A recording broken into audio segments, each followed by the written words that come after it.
The Last Paradise, the last secret of Indonesia. And there are lots of other names how people call Raja Ampat. Scrolling through YouTube, it seems like I will be the first one to tell you otherwise. My name is Boris, by the way, and welcome to my channel High on Low Tide, on which I am trying to find the nicest beaches and the best tropical islands. So yeah, you could say I am trying to find the last paradise. And yes, don't get me wrong, Raja Ampat is paradise, but it's definitely not the last one. There are lots of island groups in Indonesia with similar features. By the way, my next video series will be about an island group just like that. So make sure to subscribe to my channel so you won't miss it. But yeah, let's get back to Raja Ampat. A quick disclaimer.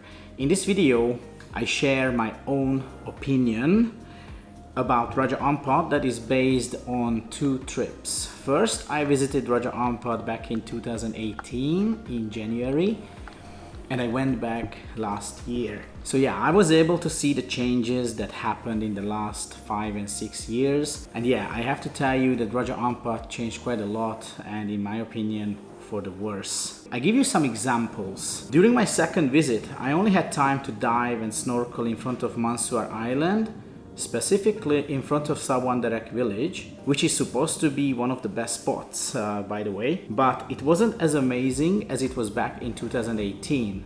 I feel like there are fewer fish now.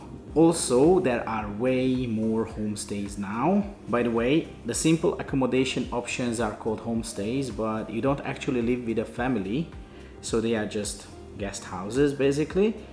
In Raja Ampat, there are no hotels, only resorts and so-called homestays, and a lot of them. The island of Crete, for example, feels fully built up at this point. There are also more flights to Raja Ampat now. At the end of last year, they opened the Bali Sorong route, which is a bit expensive by Indonesian standards, but still it definitely brings more people over. So yes, actually Raja Ampat doesn't feel so remote anymore. I don't want to be overly pessimistic. Raja Ampat is still one of the nicest places in Indonesia, that's for sure.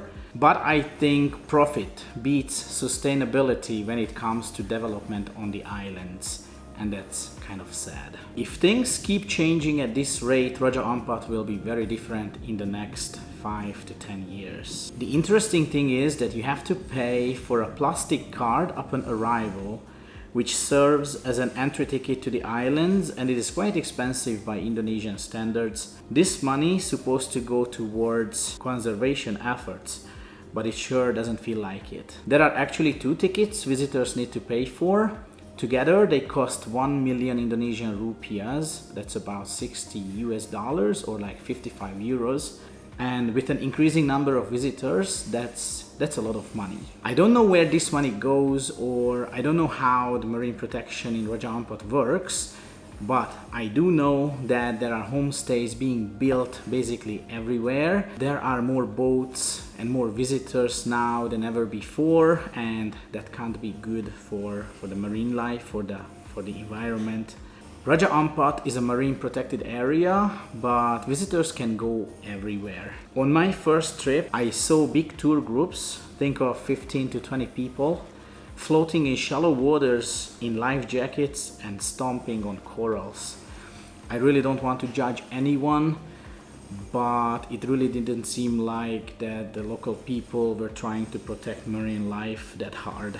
So yeah, tourism became a huge business in Raja Ampat, and yes, that is actually not surprising given how awesome and beautiful Raja Ampat is. I just really hope that talking about these issues will make some good changes or positive changes for the future. So the question is, should you visit Raja Ampat?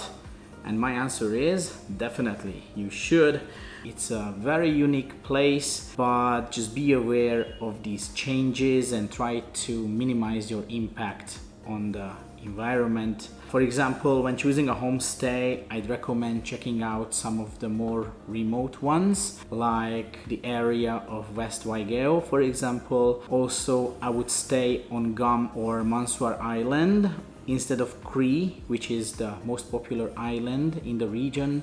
Yeah, if I would go again. Also, check out Misool, which is part of Raja Ampat, and well, what a beautiful part it is. But it is much more remote, and it is of course much less crowded. I just made some videos about Misool. Don't forget to check them out. So yeah, thank you for your attention. Have a nice day and see you in the next video.